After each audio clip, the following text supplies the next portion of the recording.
was not in the script. I want to say thank you to Bill Kristoff, who I've served on the City Council with for the last 12 years, and who has been one of the most critical forces in shaping our community. All of that list of things that we've done in West Sacramento, Bill has had a strong hand in making happen, and also in making sure that as we grew and became who we are, that we never lost sight of who we were and the DNA that makes us West Sacramento. And so thank you very, very much for those words and for your support of it.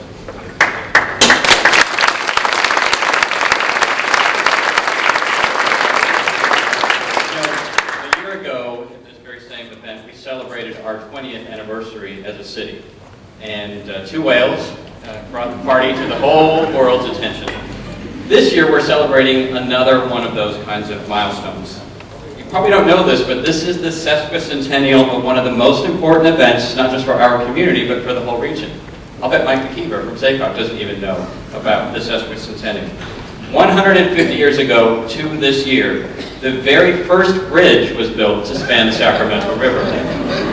That mammoth project, it cost $60,000. It was financed entirely without any taxpayer money whatsoever.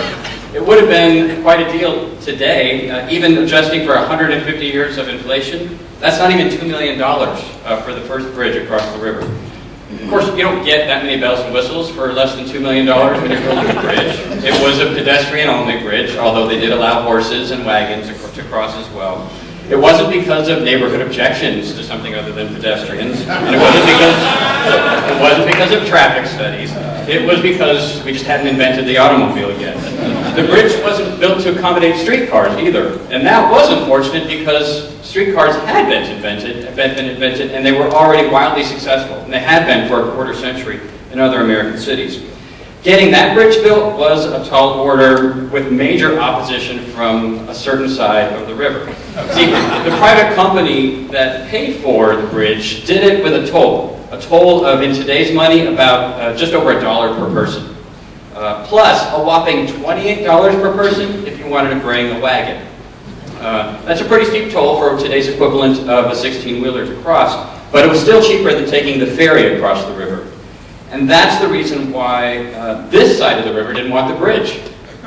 This is where the ferry was based. We lost the ferry revenue, and we lost all the travelers who would wait here and stop at the local saloon, buy a little something here and there while they were waiting for the ferry to cross. It's a story that would be repeated over and over and over in the history of the two cities on opposite sides of the Sacramento River banks. Every new bridge and rail and highway made it easier for visitors and travelers and for their money to bypass West Sacramento on their way to their actual destination on the East Bank. And each one of those sliced our community into pieces, delaying really the emergence of what today is the coherent, unified place that is West Sacramento. For 150 years here on the west, we paid a heavy price for commerce and commuters to get to and from Sacramento. One of those battles raged 60 years ago, as West Sacramento rose up in arms and went to the California Transportation Commission to fight against a freeway connecting the Yellow Causeway to the Tower Bridge. That was the highway project that destroyed our downtown. It sucked the life and the traffic off of West Capitol Avenue. At the time, West Capitol was a bustling corridor, the hotels were full, the El Rancho was a hopping place, and actually the nation's busiest private airport, just behind the folks in the back. Just behind the Civic Center was located right here, Capitol Sky Park. But with the new highway, our Main Street lost everything. We got to the vaunted level of service A, for those of you who are planners or developers. West Capitol Avenue achieved level of service A.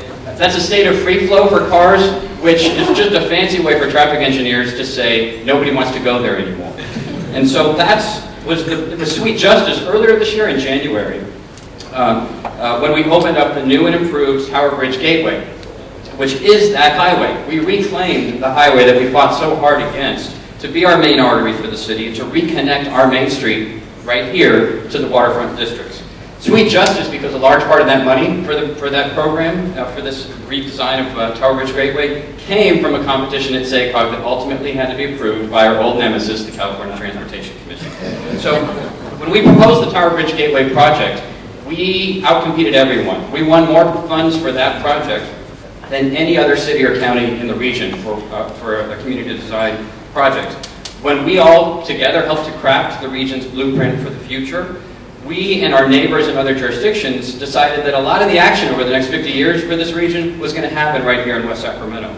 And I've been working at SACOG with Roger and a lot of our colleagues to make sure that the money from the region follows those words. The new Metropolitan Transportation Plan for the region, just adopted earlier this month, delivers exactly on that promise.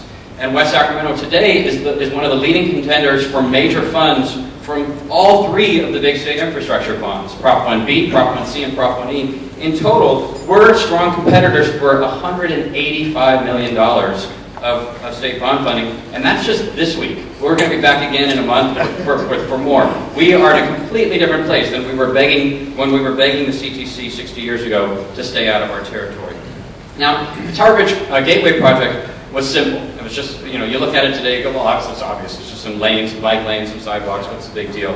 But it was a powerful proof of what we're trying to achieve in the urban part of our city and what we're capable of delivering on time and on budget. And so now the region, looking at that, has a new #1 redesign project, and that's the West Capitol Avenue streetscape redesign. I don't know if I'm going to have the privilege to serve as the city's mayor next year, but I can tell you already with absolute certainty that the theme of the 2009 State of the City address is going to be that West Cap is back. That we will have redesigned the key artery of our community.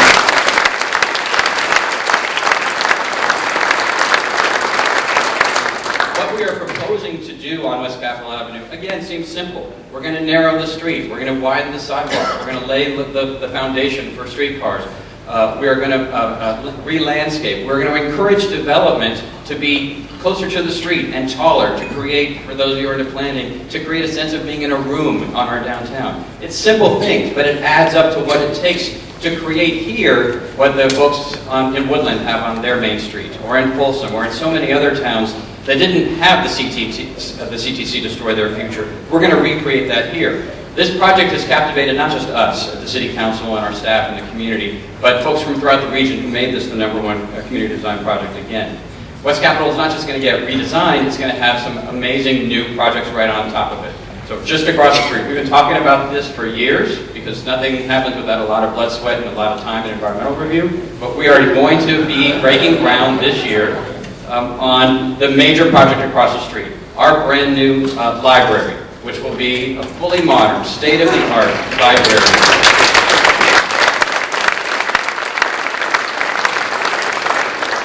Our friends at Yolo County are making a massive investment in with our help and our assistance. We are looking forward to having a library that is finally worthy of the community that it serves. We'll be building the first college in West Sacramento on that same site, right next to the library at Sacramento City College, and thank you for being here, Catherine.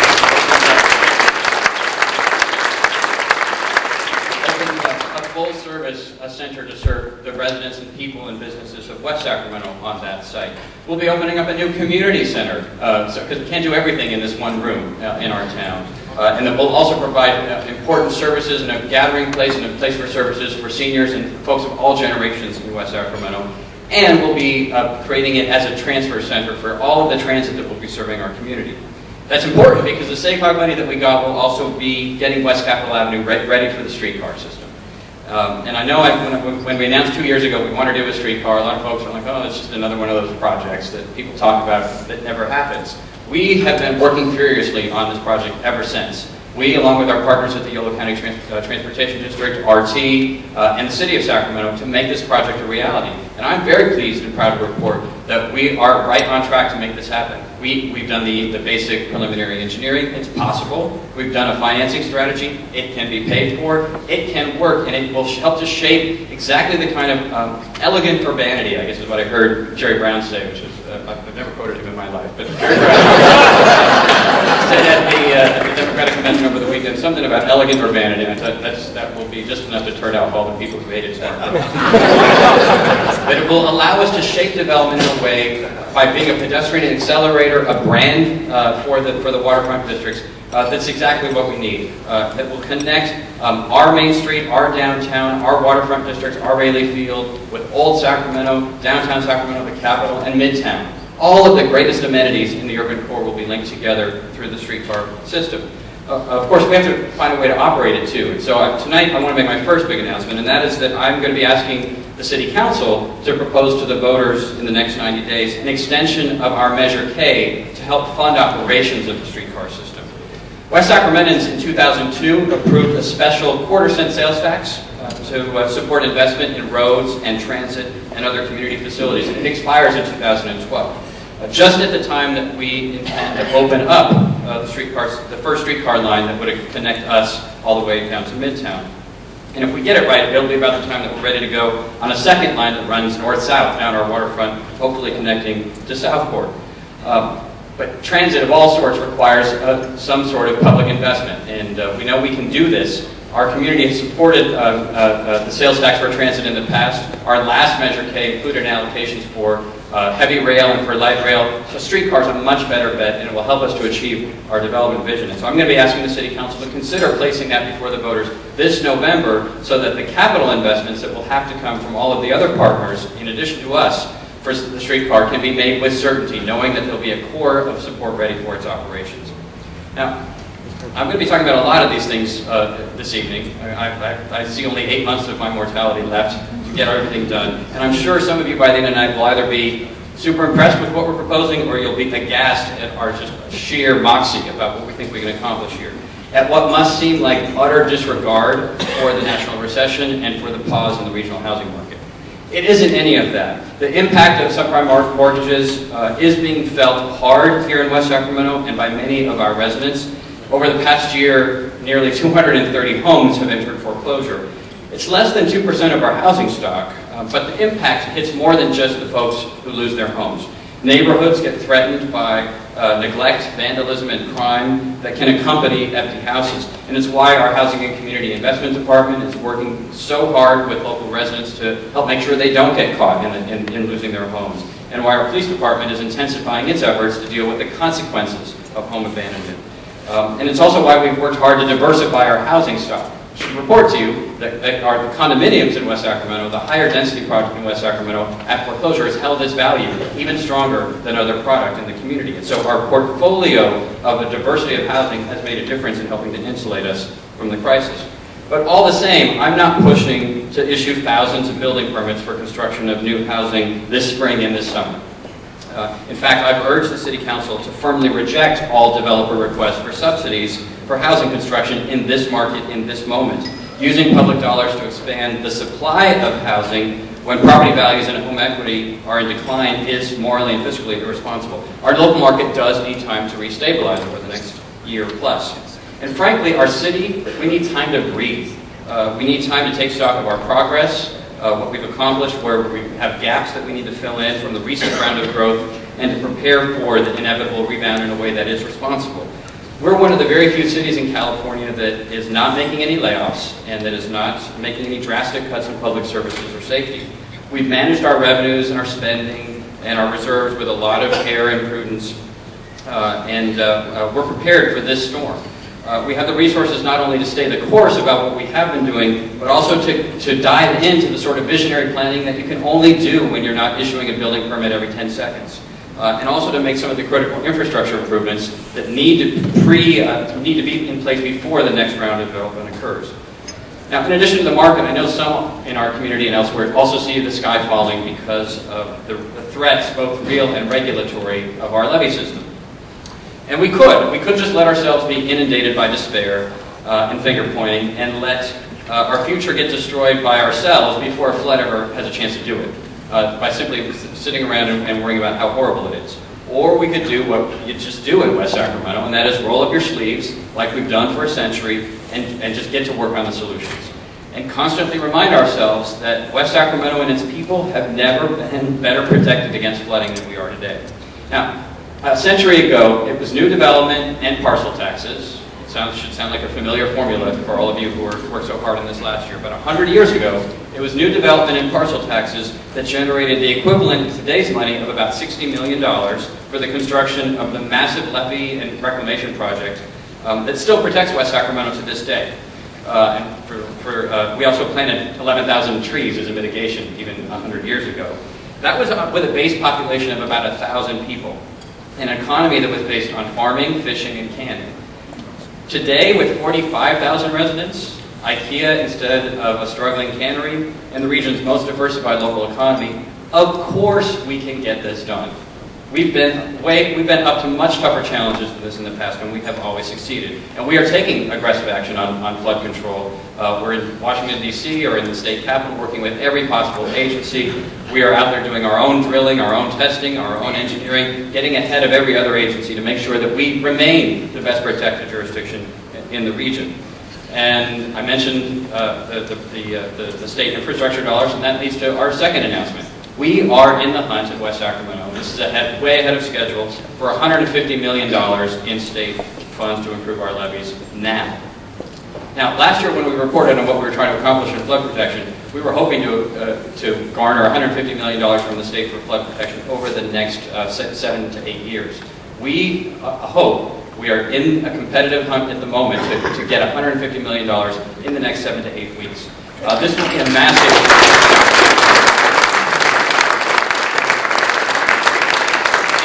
Get this done, that amount plus our local share from developer impact fees or in-lieu fees and our local property assessment will provide the lion's share, if not all, of the local contribution that's necessary to meet the federal match requirements for levee improvements.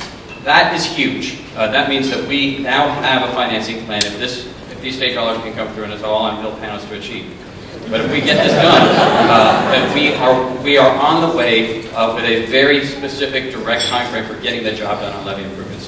That's super exciting news. It's probably the biggest news of the year if we're able to accomplish that. Now, we're competitive for these dollars only because the state and federal governments, they see us as a model community in responsible floodplain management, land use planning, and flood protection. West Sacramento was a major player last year in shaping the legislature's expansive new flood protection law, SB 5, working closely with its two authors, who just happen to be our local assemblywoman, Lois Folk, and our local state senator, Mike Machado. And we made commitments about continuing our progressive approach to land use and floodplains, and that leads me to my third announcement of the evening.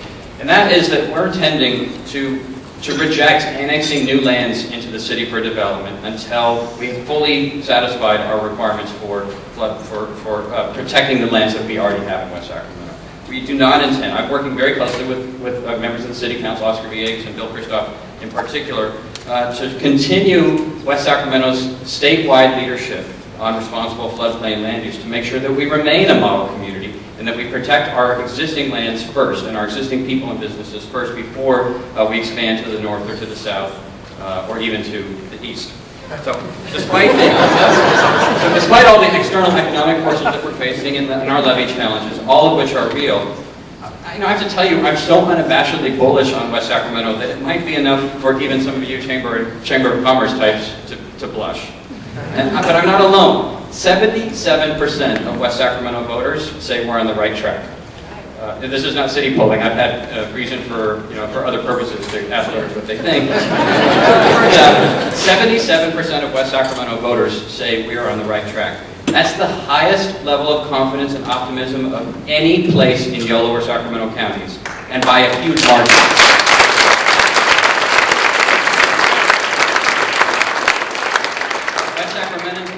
Concerned about the economy, about jobs, about education as folks in other places.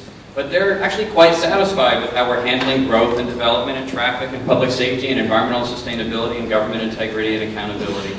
So we just want to get to work, and let's get on with it. I want to go straight to tonight's next big announcement, which we weren't going to be making, but the Business Journal has kind of forced my hand. And that is that the City of West Sacramento is making quick preparations to develop a first-class destination hotel right smack on the West Sacramento waterfront.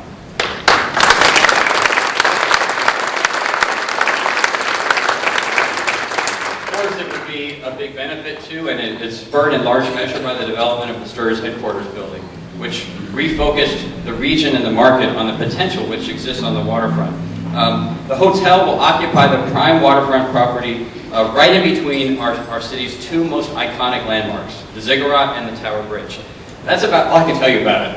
Other than that, we're working to make it happen. We're not ready to say anything more at this stage, and we don't have a project. But as pieces leak out in the press, I want all of you to be aware that the City Council is looking for, aggressively looking for opportunities that we can take, even when our residential market may be slower, to continue economic prosperity in our community. Now, I mentioned it's right next to the Tower Bridge, and if you're around on April 12th, I hope you'll join us, because it took us longer than that very first bridge across the Sacramento River 150 years ago, but we have now completed the tripling of the width of the sidewalks on the Tower Bridge.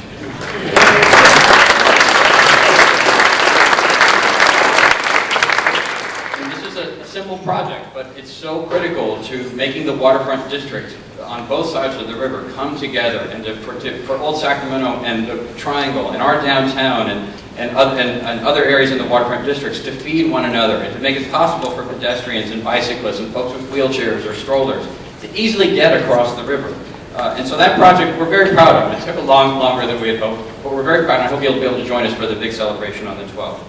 Now, in 150 years, only 2 bridges follow that first $2 million wooden span across the Sacramento River. Our urban waterfront has fewer crossings than any other river region in the country, whether you count it per mile or per person or per fish, whatever, however you count it. We have hardly any bridges compared to everyone else. That's why the widely acclaimed Joint Riverfront Master Plan, which has been nationally lauded for its vision, the one that we developed jointly by unanimous vote of the city councils of West Sacramento and Sacramento, that's why that plan places such a big emphasis on 2 new bridges. One just for pedestrians and cyclists in the Source districts, that's south of Raleigh Field, in the Source district, and one for walkers, bikers, cars, and streetcars linking up our 15th Street to Broadway on the other side of the river. They are the critical projects of all the things that are in the Riverfront Master Plan. Those are what are necessary in order to bring the riverfront alive and to make it the sort of regional amenity that everyone has envisioned, that every resident of this region says needs to happen.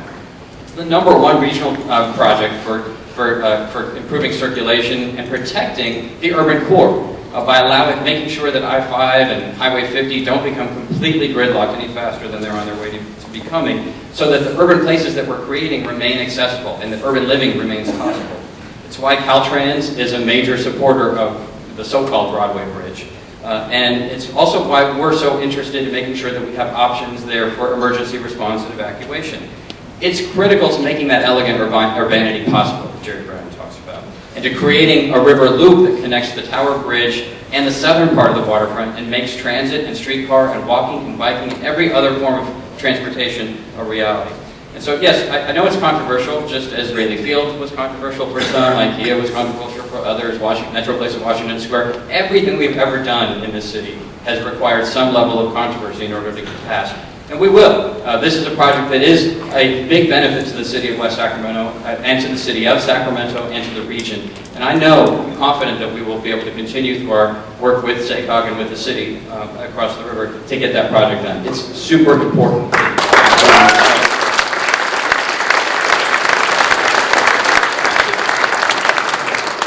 And I should tell you that when it was before SACOG earlier this month, that it received the unanimous support of the Board of Directors. I don't want to overplay it. It requires some significant additional review by all the parties involved, including the city of Sacramento. But they have been open to continuing the work on the project. And before we allow this to turn into a West Sacramento versus Land Park Community Association battle, just urge folks to perhaps maybe not put your weapons down, but put them in their holster while we try to work together on solutions that will be to the benefit of both sides of the river. That's the only way this will happen. This will not be a case of Bright and Broderick and West Sacramento and Southport rolling over the Land Park Community Association. So if you think we're only going to achieve this regional solution simply by the force of will, we've got to work on our diplomatic solutions as well.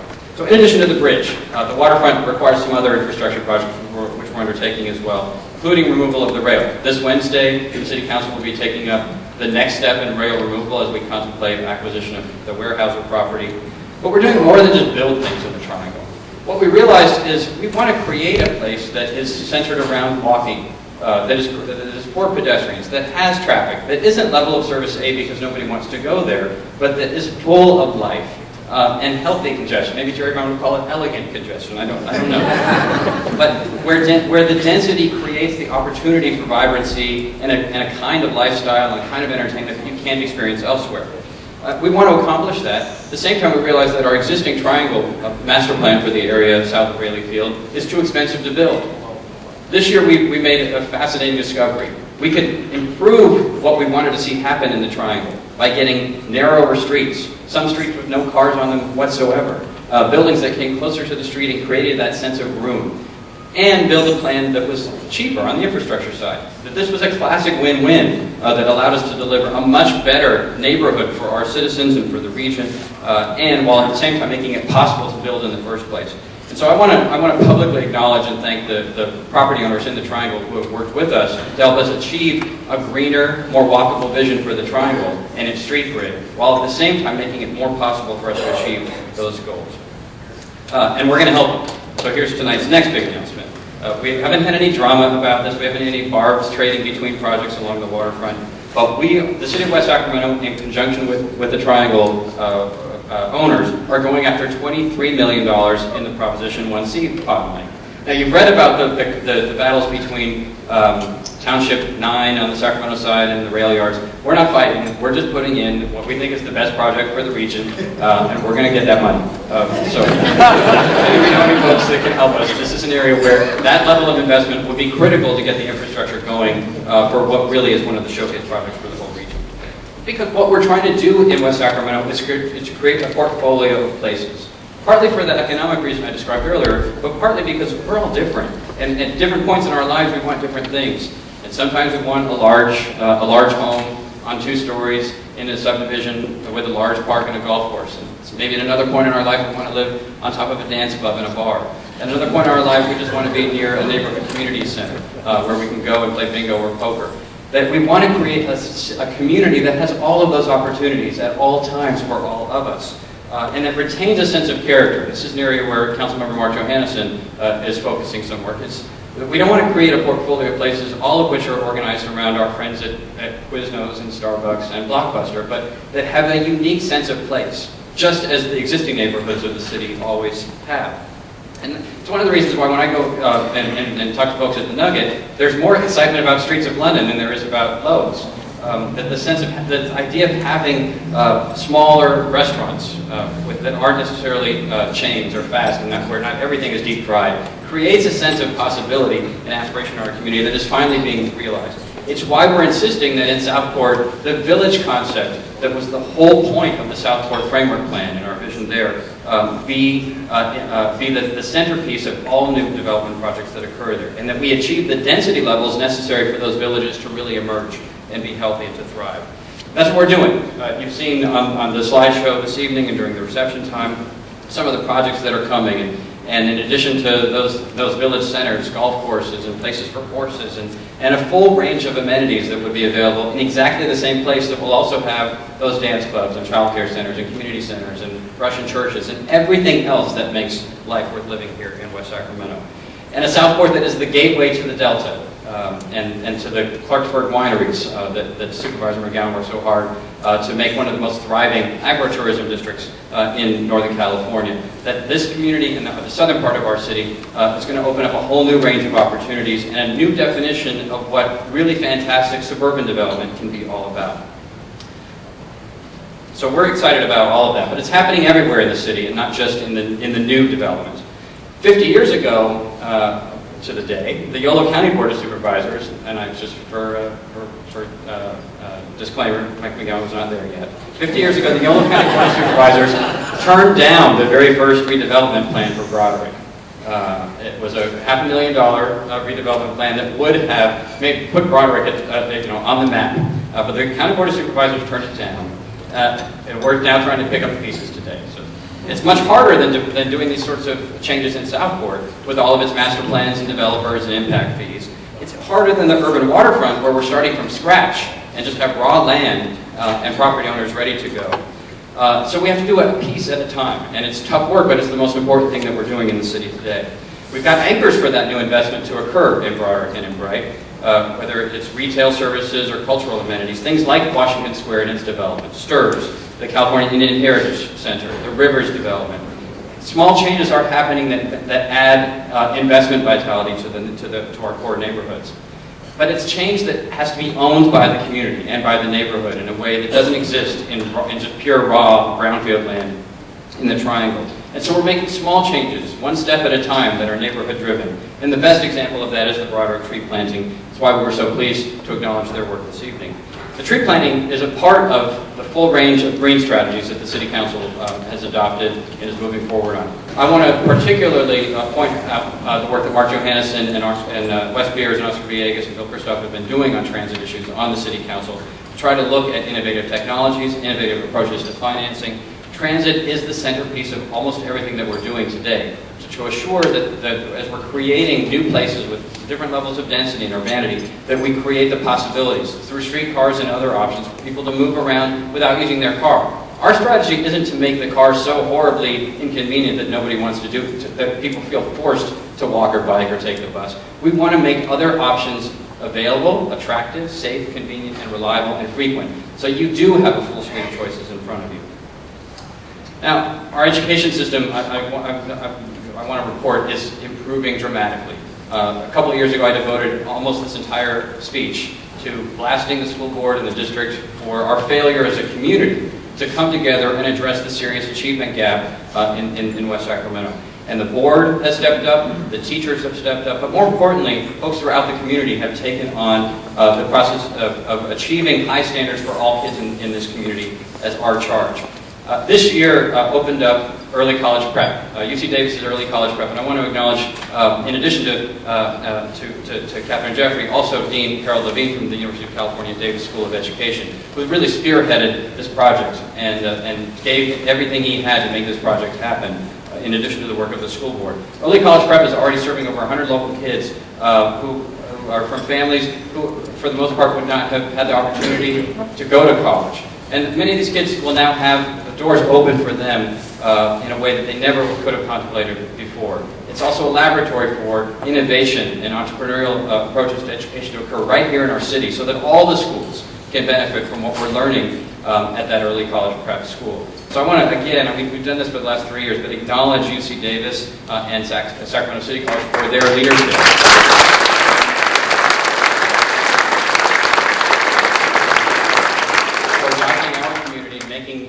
Education and student achievement in a place as diverse as West Sacramento is such a priority. Now, hopefully what we help is on the way as folks who are just turning 5 years old and finishing the Universal Preschool for West Sacramento program, Up for West Sac, are coming with greater skills than they ever have before. We launched 6 years ago Universal Preschool as an idea here in West Sacramento. And it's one of the classic mayoral initiatives. Announce in a speech that you want every child to have access to Universal Preschool, and then let some task force go do all the work, and then come back 5 years later and claim all the credit for it. So I'm going to do that now. Universal Preschool in our city is underway, and it's producing remarkable results. And I'll just give you one indicator. This is for kids who come from families where English is not the first language. This is one of our toughest challenges, not just in West Sacramento, but everywhere in California and the nation, for improving student achievement. The students who are starting kindergarten in West Sacramento, who've gone through the Universal Preschool for West Sac program, are starting at whose families don't speak English at home, are starting at the same level of language proficiency as kids whose families are speaking English at home as a result of that 1 year in preschool.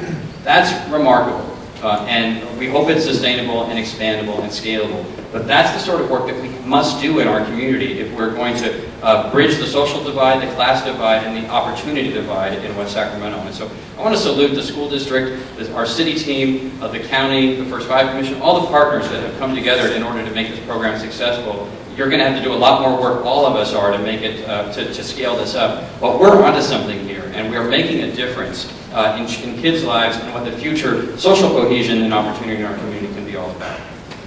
Now, this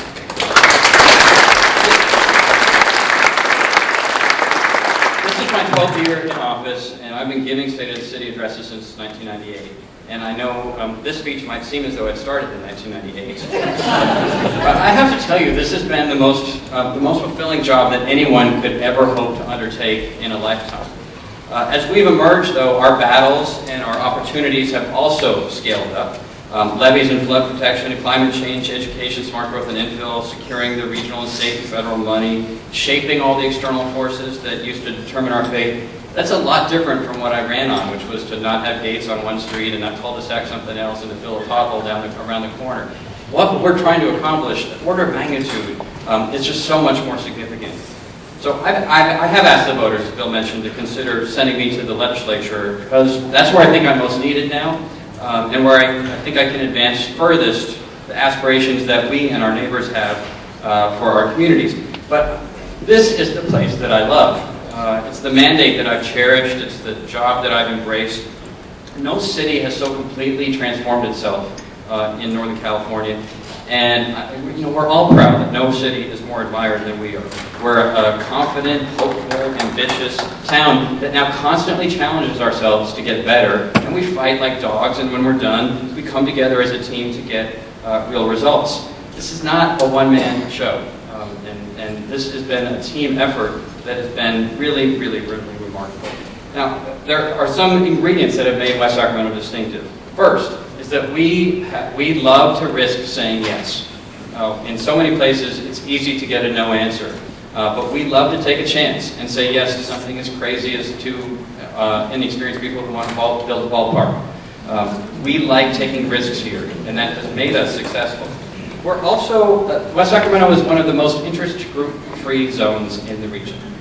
I've learned a lot about this in the process of moving into a different arena. That we don't have permanent allies that tell us what to do here. That for members of the city council, for city commissioners, for city staff, for all the community residents, all that matters, the only question we ever ask ourselves is, what's best for West Sacramento? And what's going to be best 5 years from now for West Sacramento? We know that the public interest is something bigger than just who comes to our meetings or who writes a letter to the editor or who shows up at a community forum. We pay attention to the long view and to what matters for the community as a whole. We care about outcomes and not the mechanics of getting there.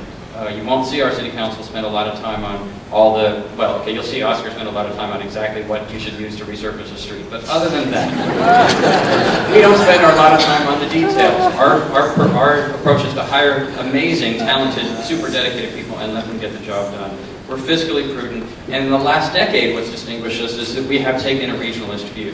A regionalist view that understands our place in the region, what the region can do for us, what we can do on behalf of the rest of the region, and a new sense of diplomacy. And that has been critical to our success, to getting the resources that we need, to keeping folks from filing secret litigation against us, to do all the things that could slow our progress down. Our approach to being regional partners, in the truest sense of that word, has been critical to our success. It's a lesson I think Roger Dickinson was one of the most critical people in teaching us.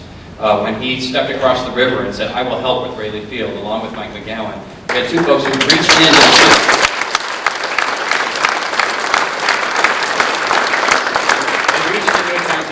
I want to help you spunky little kids with your little dream, and they made it happen. We're still paying that forward. And that regionalism has worked for us over and over and over again, whether it was solving our wastewater problem, dealing with the bankruptcy at the port, securing transportation funds. That regionalism matters a whole lot. But I think most importantly is that we focus. We focus on stuff that really matters. If you bring Rayleigh Field across the building permit counter, we don't just stick it at the bottom of the pile and tell you we'll send you something back in 6 months. If you want to build an IKEA, we will get it open in 18 months, not 5 years.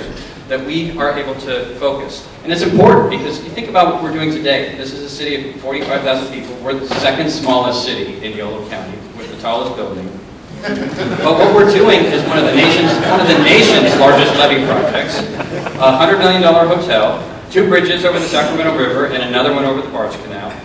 Completing our build-out vision for Southport, including a new golf course, an ambitious streetcar line, relocating the petroleum tanks and the rail lines on the waterfront, developing the South of Rayleigh Field and Triangle District, a complete rebuild of our Main Street, leading the region and our county on climate change and green building and sustainability, opening our first college and a full-scale modern library, solving the economic challenges of mobile home park residents that no one in California has figured out, launching development of the Stone Lock District and its miles of waterfront, remaking the port into an economic engine and a model of environmental sustainability, and meeting the state's rigorous academic standards for every kid. We're trying to do a lot.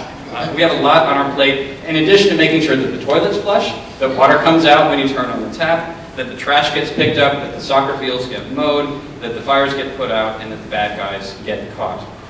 We can do it all. That's the amazing story of West Sacramento, but we cannot do more than that.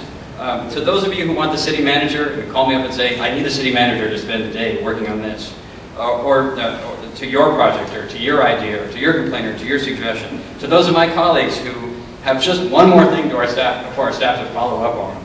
Remember that our success isn't just bailed out of an endless well, that it happens only because we are able to focus. Now, nearly every one of my annual addresses has concluded with the same plea. That is, success is its own worst threat, that it's all too easy to take it for granted. To be a free rider on the discipline and on the tough choices that are the foundation of the West Sacramento exceptionalism. To think that prosperity and luck that have favored us for so long now are inevitable. It's because we've been up to the challenge that West Sacramento's prospects are so bright today when so many other cities are hunkering down for crisis or even bankruptcy. Now, my special role here has been to lift aspiration and expectations, to raise our influence in the outside world, and help win the resources and the control when we needed it, to promote some focus and take the political heat, and most of all, to cheer on all of the people and institutions of our community who are making the real miracles happen.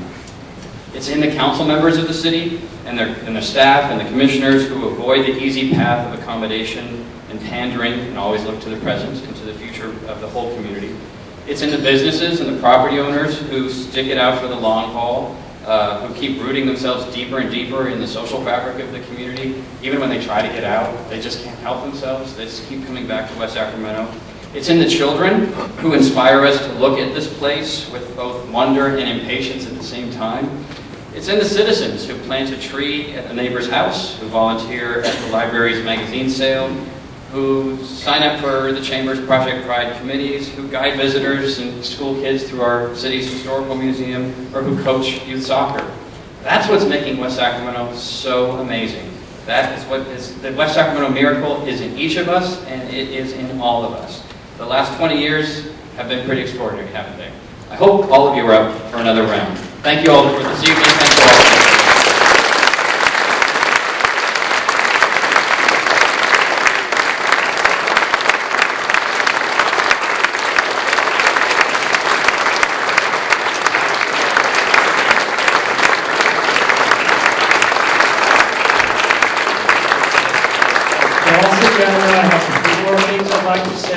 It's about as best I can do with an April Fool's joke. Drive home safely, please. Thank you all for coming. Good night now.